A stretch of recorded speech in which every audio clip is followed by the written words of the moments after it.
Let's find out what's happening with the sports. Normally it's a bit of a light relief sport, but actually it's again coronavirus, because it's affecting the football in the Premier League tonight. Absolutely. You know, we've seen the effect that it's been having on quite a few sporting events from the Six Nations and European football. Serie A saying they don't even know whether their league will finish this season, of course. But now this is the first time in the Premier League we've seen an impact, and this is the game between Manchester City and Arsenal in the Premier League tonight. It has been cancelled, and this all centres around one man. It's the Olympiacos owner, Evangelos Marinakis. And the reason they're concerned about this is the fact that Arsenal played Olympiacos in the Europa League 2 weeks ago. Anyone at that match will have seen the owner down on the pitch. He was in the director's box. He was hugging the players. He was speaking to senior members of staff. So now, any of those players who were in direct contact with him, he's been diagnosed with the illness, are in isolation in their own homes. As a precaution, of course, they've not actually been diagnosed with the illness.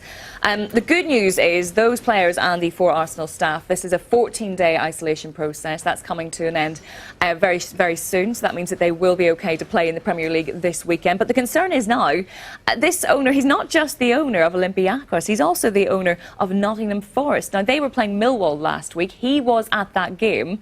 Again, speaking to players, speaking to staff. Now, both clubs have released a statement on this today. They've said that the EFL has been in contact with Nottingham Forest. They say they're trying to ascertain the set of circumstances that existed when he visited, and then they will determine what measures, if any, are taken. Millwall say that senior club representatives are also self-isolating as a precaution, as well as their board members. They're all staying at home. So they're taking this very seriously at the moment, as you might imagine. And it sort of asks a lot of questions now about what else can happen within English football. Like I say, we've seen it in the Champions League last night, a match played behind closed doors, and it's been put to a lot of managers, you know, what would happen within the Premier League, within the Championship? You know, would you prefer the game to be postponed or played behind closed doors? The Manchester City boss was asked this question before this game was cancelled tonight. He feels very strongly about it, and he has said he would much rather that the game is not played behind closed doors, but is postponed instead. This is what he said. This is for the people.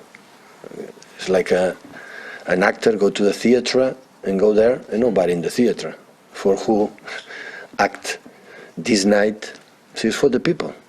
If not, it's no sense.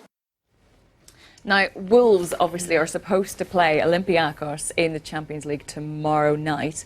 Now, this is a bit of an issue, in the Europa League tomorrow night. This, of course, being a massive issue for Wolves. The club, again, has released a statement on this. They have asked UEFA, can they please postpone this game? They're concerned about the risks to their players. This request was rejected by UEFA, and this is the statement that Wolves put out. They said, some things are more important than football, and it was an unnecessary risk to the players, staff, supporters and the families of those travelling. Yes, so some huge words there. As I say, we've already seen that the impact that the coronavirus has had on the likes of the Six Nations, on the tennis, Indian Wells being cancelled, Olympic qualifiers and Formula One too. And now the news that the Formula One season starts this weekend in Melbourne. We've had another development just around this too, in fact. One member of the McLaren team has been tested for the coronavirus. They are in isolation as a precaution, as are 2 members from the Haas team. So obviously having a huge impact on sport. You know, when you hear some of the people you've been speaking to have been, you know, impacted upon directly, it's to take it all into consideration. But the important thing here is obviously stopping the spread, and that's why these measures are being taken, whether it's in football or Formula One. But we'll be across it. Holly, thank you very much indeed. It's a busy old day, lots happening. Let's find out what's happening with the weather. Matt has it.